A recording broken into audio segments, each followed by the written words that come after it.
अस्सलाम वालेकुम, welcome to meal secret. आज की इस वीडियो में मैं आपके साथ शेयर करूंगी कड़ी पकोड़ा बनाने की बहुत ही बेहतरीन सी रेसिपी।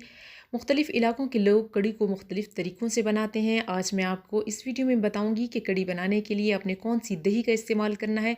अगर आपके पास खट्टा दही नहीं है तो आपने क्या करना है और ऐसी किस ख़ास चीज़ का हम इस्तेमाल करेंगे कि ना सिर्फ उससे कड़ी का टेस्ट बढ़ेगा बल्कि उसके खट्टेपन में भी हम इजाफ़ा कर सकेंगे। चलें तो आज की इस वीडियो को हम शुरू करते हैं। अगर आप मील सीक्रेट पर नए हैं तो मेरे चैनल को सब्सक्राइब कर दें। कड़ी बनाने के लिए सबसे पहले ब्लेंडिंग जार लिया है हमने और इसके अंदर तकरीबन आधा किलो हम दही का शामिल करेंगे। दही हमने एक दिन पहले ही लाकर फ्रिज में रख दी थी। जैसे ही आप पुरानी दही का इस्तेमाल करेंगे तो दही खट्टा होगा, उससे बहुत ही ज़बरदस्त सा टेस्ट आता है। इसमें तकरीबन आधा लीटर हम पानी का शामिल कर देंगे। इसके अंदर तकरीबन 1 पाव हम बेसन का शामिल करेंगे। बेसन को शामिल करने के बाद इसको हम अच्छी तरह से ग्राइंड कर लेंगे ताकि बेसन और दही अच्छे तरीके से एक दूसरे के अंदर मिक्स हो जाएं। यहाँ पर अगर आप दही की जगह लस्सी का इस्तेमाल करना चाहें तो वो भी आप कर सकते हैं। सबसे पहले एक कढ़ाई के अंदर 1 कप हमने ऑयल कर लिया है और इसके अंदर 1 टेबल स्पून हम मेथी दाना को शामिल कर देंगे।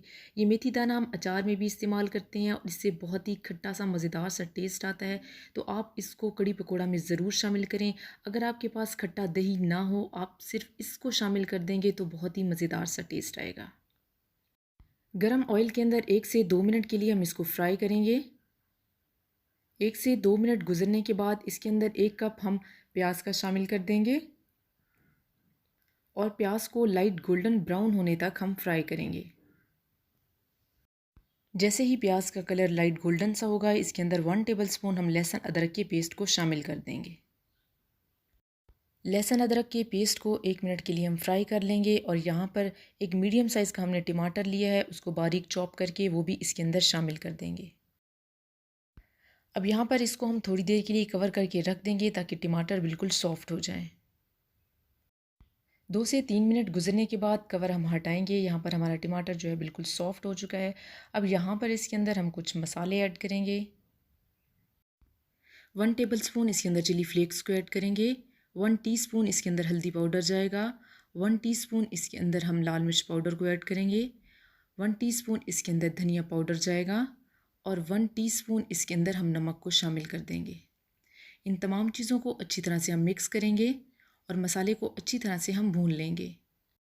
बहुत से लोग इस मसाले को ग्राइंड करते हैं। अगर आप ग्राइंड करना चाहें तो वो भी आप ग्राइंड कर सकते हैं, लेकिन अगर आप ग्राइंड नहीं करना चाहते तो आप इसको लो टू मीडियम फ्लेम के ऊपर 4 से 5 मिनट के लिए कवर करके रख देंगे तो ये मसाला बहुत ही अच्छे तरीके से तैयार हो जाएगा और इसको ग्राइंड करने की भी ज़रूरत नहीं पड़ेगी। 4 से 5 मिनट के लिए मीडियम फ्लेम के ऊपर हमने इसको कवर करके रख दिया और उसके बाद हमारा मसाला बहुत ही अच्छे तरीके से तैयार हो चुका है। टमाटर मुकम्मल तौर पर गल चुके हैं और इसका ऑयल जो है वो ऊपर आ चुका है। दही और बेसन का पेस्ट जो हमने ग्राइंड करके रखा हुआ था वो इस मसाले के अंदर हम ऐड कर देंगे। दही और बेसन के इस मिक्सचर को हमने मसाले के अंदर शामिल करने के बाद इसको अच्छी तरह से हम मिक्स करेंगे और यहाँ पर इसके अंदर तकरीबन 2 लीटर हम पानी के शामिल कर देंगे। 8 से 10 मिनट के लिए इसको अच्छी तरह से हम हिलाते रहेंगे ताकि बेसन नीचे ना बैठे। इसके साथ ही इसके अंदर 2 अदद हम तेज़ पत्ते के शामिल कर देंगे और इसको लो सी फ्लेम के ऊपर हम इसको कवर करके रख देंगे। अब हम कड़ी के लिए पकौड़ों को तैयार करेंगे और इसके लिए एक बाउल के अंदर एक मीडियम साइज़ का हमने प्याज लिया है, उसको काट के इसके अंदर शामिल कर देंगे। 2 अदद मीडियम साइज़ के हमने आलू लिए हैं, उनको छोटा छोटा काट के वो भी हम इसके अंदर शामिल कर देंगे। इसके साथ ही 2 से 3 अदद हमने सब्ज़ मिर्चें लिए हैं, वो भी हम इसके अंदर ऐड कर देंगे। तकरीबन 1 टेबल स्पून इसके अंदर साबुत धनिया को हम ऐड कर देंगे। हाफ़ टेबल स्पून इसके अंदर नमक जाएगा। हाफ़ टी स्पून इसके अंदर अजवाइन को शामिल करेंगे। 1 टीस्पून इसके अंदर चिली फ्लेक्स को ऐड करेंगे। हाफ़ टी स्पून इसके अंदर हल्दी पाउडर जाएगा। 1 टीस्पून इसके अंदर लाल मिर्च पाउडर जाएगा। हाफ़ टी स्पून इसके अंदर सिर्फ कलर के लिए हम कश्मीरी मिर्च को ऐड करेंगे। 1 टेबलस्पून इसके अंदर कसूरी मेथी जाएगी और 3 बड़े साइज़ के चम्मच इसके अंदर हम बेसन को शामिल करेंगे। पहले हम तमाम मसाला जात को बेसन के अंदर हाथ की मदद से अच्छी तरह से मिक्स कर लेंगे।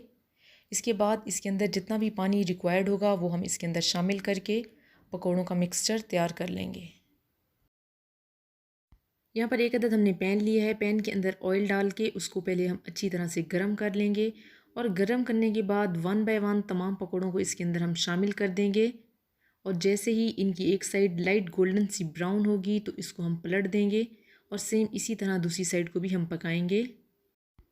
कढ़ी के लिए जो पकौड़े हम तैयार कर रहे हैं ये बिल्कुल अच्छी तरह पकने चाहिए और ये अंदर तक पके हुए होने चाहिए, क्योंकि जब हम इसको कढ़ी के मिक्सर के अंदर ऐड करेंगे अगर ये कच्चे हुए तो अजीब सा बेसन का टेस्ट आएगा। तो यहाँ पर आपने एक चीज़ का ख्याल रखना है कि इनको अच्छी तरह से ब्राउन करना है और ये अंदर तक पके हुए होने चाहिए।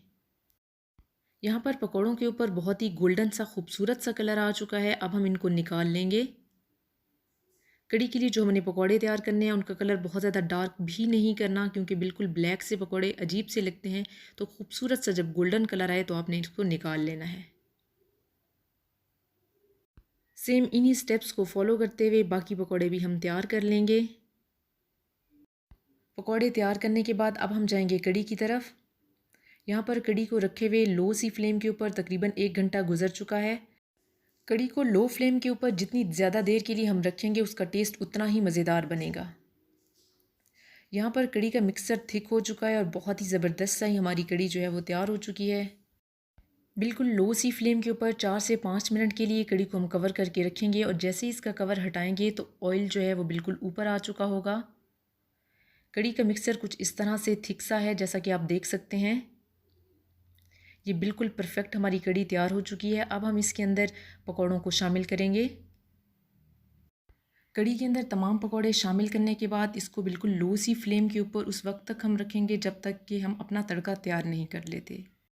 तड़का लगाने के लिए यहाँ पर एक पैन के अंदर ऑयल को हमने गर्म कर लिया है। सबसे पहले इसके अंदर 1 टेबलस्पून सफ़ेद ज़ीरा शामिल करेंगे। ज़ीरे को ऑयल के अंदर अच्छी तरह से हम मिक्स कर लेंगे। इसके साथ ही एक अदद इसमें तेज़ पत्ते को हम शामिल करेंगे और 5 से 6 अदद इसके अंदर लाल वाली गोल मिर्च को ऐड कर देंगे।